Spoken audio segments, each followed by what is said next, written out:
Chris Farblin, KCOU 80.FM. Coach, there's been a lot of talk lately about the Florida-Georgia game. Of course, it's been played in Jacksonville for a long time, but with the potential renovations to TIAA Bank Field, there's talk that they might move the game to a home-and-home. And Kirby talked about this yesterday. Kirby talked about the advantage of moving the game home-and-home. Mm-hmm. I just want to know your opinion. Do you have a preference as a program, whether it's a neutral site or it's a home-and-home? And also, is it the Georgia-Florida game or the Florida-Georgia game? That's a great question. I think the big thing here to understand, first of all, we've got 3 more games of the Florida-Georgia game, right? So it's going to be in Jacksonville for 3 more years. I do think that, when you dig into this thing, obviously I've been asked that question a million times. There is definitely an advantage for it to be a home-and-home, right? There's no question. It's another recruiting opportunity for your program. And what we all know, Kirby and I both understand, is going to be an unbelievable venue and environment for recruiting. But there's also economic implications, big picture-wise, for the athletic department in terms of creating revenue, right? So we're going to have 3 more years in this current dynamic. And then I do believe because of the renovations in Jacksonville, we'll have an opportunity to make the Florida-Georgia game a home-and-home, right? So that time's coming. In the meantime, the Gators have got a lot of work to do. Right side, second row. Kennedy Wright with CBS 42. In what ways could we see the defense improving under Austin Armstrong? Well, I think that we're all benefiting from being in year 2. There's a compound effect of year 2. I continue to say that. One of the things that I think maybe gets overlooked is all the defensive assistants that we had in place, we've retained.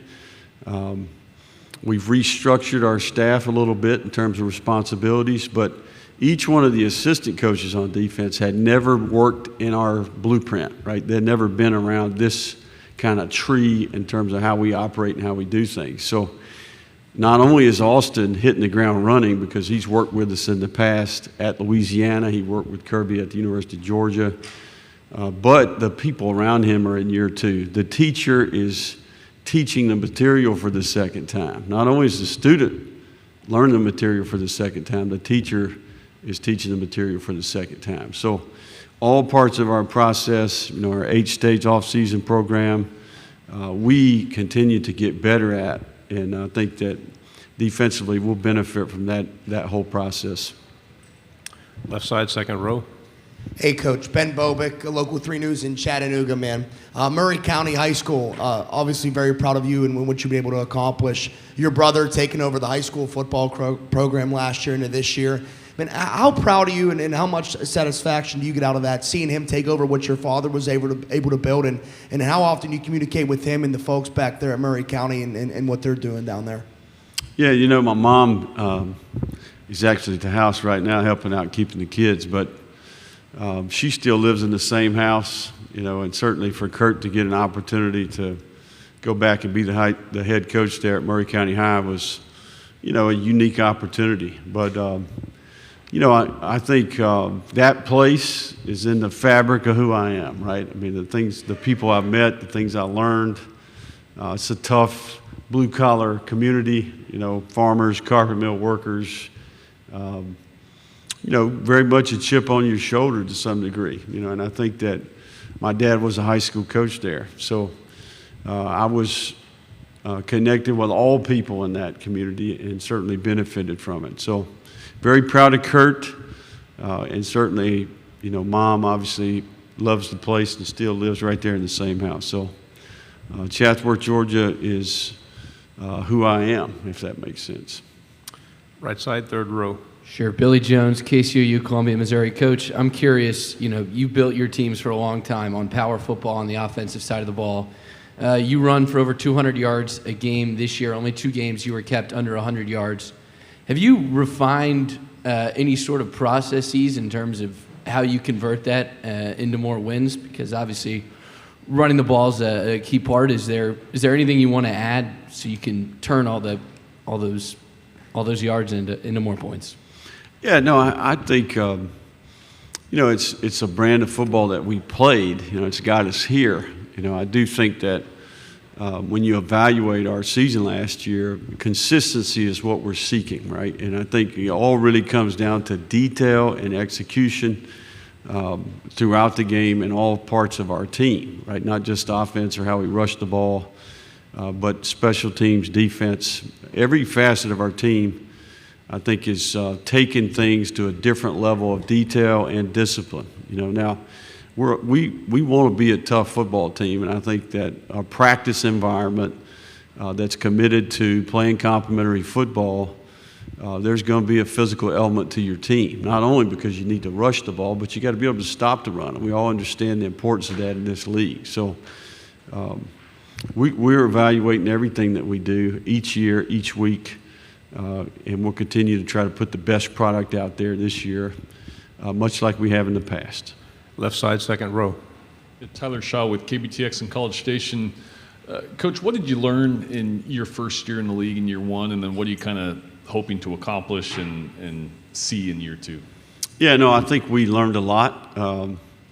I think for me it was unique because I'd been out of the league for 5 years, so you come back into the league, you inherit a roster, and you have a pulse of where you're at, and then you go play week in, week out. And I think it just really, you kind of calibrate your eye, relative to where we at as a program, what is our roster like, where do we need to go? And I don't think you truly understand that until you're standing on the field with each one of these teams, right? So I think it helped us adjust big picture relative to where we're at as a program and what we need to do to get back to where the Gators are a consistent championship contender, right? So I think for me, that's my biggest takeaway from year one. Left side, fourth row. Dan Peck, ESPN 106.7 in Auburn. Coach, you talked about coming back into the league after a couple of years off. Hugh Freeze returning to the SEC this year as well after coaching at Liberty. The biggest differences between coaching at the Group of Five level nowadays in college football versus coaching in the SEC? Yeah, pace of the recruiting calendar relative to early signing period and the pace, the sped up evaluation and recruitment process. That's number one, without a doubt. So that's where we've had to adjust, year one to year two. And look, I do think we made changes in our workflow. I think that we've been able to retain our people, and I think that it's leading to results, right? So we've hired really well. We got a lot of really smart, talented people, some older veterans with wisdom, and then we've got some really young, bright future up-and-comers as well. So I think that's number one on the list. Now, you throw NIL, you throw portal, those are new variables in the game. And certainly the combination of those last two creates issues. So three big takeaways year one. Those are the three things. We've come up with really good systems for the final two, and I think we've adjusted in terms of workflow and job descriptions for recruiting. Front row, right side. Colton Sully, OU Daily. Coach Napier, just was wondering your thoughts about OU and Texas joining the SEC next year. And then secondly, there's a little bit of parallels between you guys and OU, both second year head coaches, both historic programs, both went 6 and 7 last season. Mm-hmm. Just curious if you study them at all and if you have a relationship with Coach Venables. What was the first question again? Your thoughts on OU and Texas entering the SEC. So, I'm excited about, I just can't compliment Greg Sankey enough. Tried to say it in there, obviously a well-deserved extension, but one thing to be on the outside, it's another thing to be on the inside and have a complete grasp of, and we're talking about highly complicated issues here. And he's done his job, man. I mean, the SEC continues to dominate under his leadership, well positioned for the 12-team college football playoff. And I think the SEC is going to benefit from Texas and OU joining the league. Automatically the strength of schedule component goes up. It's unique in that our players are going to have an opportunity to play in some of the most historic venues in the history of the game, right? So it makes the SEC better, therefore it makes the University of Florida better. On the aisle in the back. Corey LeBounty with WNSP 105.5 in Mobile, Alabama. Shamar James, all freshman type SEC performer, academic, all SEC as well. Talk about his development and growth in his second season and the role he'll be in this Florida defense.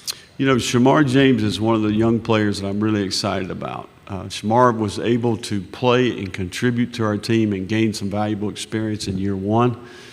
He is intelligent. He's got great awareness. I think he has character. I think he's a player that within that class he has influence.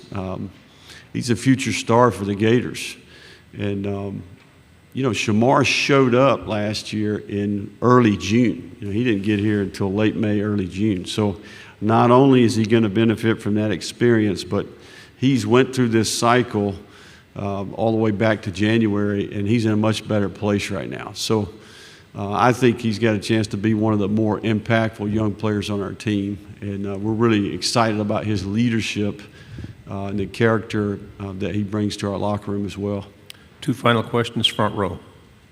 Rob Brown, Sideline Sports in Memphis. I have Buddy Martin, Franz Beard, Ben Troop on my show every week, and you talk about expectations. You talked about a narrative. I go back to a great quote by Gandhi. I won't allow other people to walk through my mind with their dirty feet. You said you're not going to let other people write your narrative. How in the hell could anybody ever have low expectations for a program like Florida? Well, I think it's important to evaluate things in context, right? You know, we talk a lot about this in recruitment. You know, 2008, the Gators won the national championship. That's 15 years ago, the last time the Gators won the SEC or the national championship, right? So the young people that we're recruiting now, they were 1, 2, 3 years old, right? So that's one of the battles that we have is recent success. I do, you know, one of the things I respect about the place is people care, right? You want a job with high expectations. You want a job where there's alignment, there's commitment, there's resources, and we have that. So we are not lacking in any area at the University of Florida. Our player experience right now is as good as anywhere. And I've been impressed with the caliber of people that we've hired. And I think as we continue to evaluate and recruit well and, you know, retain our people, you know, not only the players but staff. And we have consistency in our process, consistency in our systems, the way we create habits, the values that we teach, the big picture approach relative to our purpose. If we can keep people at the core of what we do, we got a chance to do something really special here. Final question, front row. Jack Patterson, WRBL in Columbus, Georgia. Coach, to piggyback off an earlier question, you come from a family of coaches, and one of your brothers coaches in our area, Matt Napier at LaGrange High School. What kind of influence did you have on your brothers, and you know, what things have you learned from your dad that you've been able to pass on, as well as things you've learned in your current position that you've been able to pass on to your brothers who are coaching in high school? Yeah, you know, we're all a product of being the son of a high school coach. I mean, we grew up in this game and consumed with the game. You know, we're on the sideline. We're in the back of the pickup truck picking players up to go work out. We're in the weight room, equipment room. We're running out to get the tea after the kickoff. I mean, this is what we did, right? And I think the unique thing about my dad's journey was late in his life, he changed his perspective, right? I think that he often would say the game of football is about people, it's about strategy, and it's about competition. And it's really important that you always keep people at the top of that list. If you get to thinking you're going to outsmart everybody or outwork everybody, you're not going to get the long-term result that you want, right? So I think for us as his sons, I think we approach the game with that in mind, right? I think that's the unique thing about the game of football. It closely resembles life. I would say better than anything that's out there. You know, there's a handful of things out there that may be the case. And I'm just hopeful that, you know, we can keep this great game that we grew up loving and keep perspective and go about things in a way that he would be proud of. Coach, thank you very much. Great job.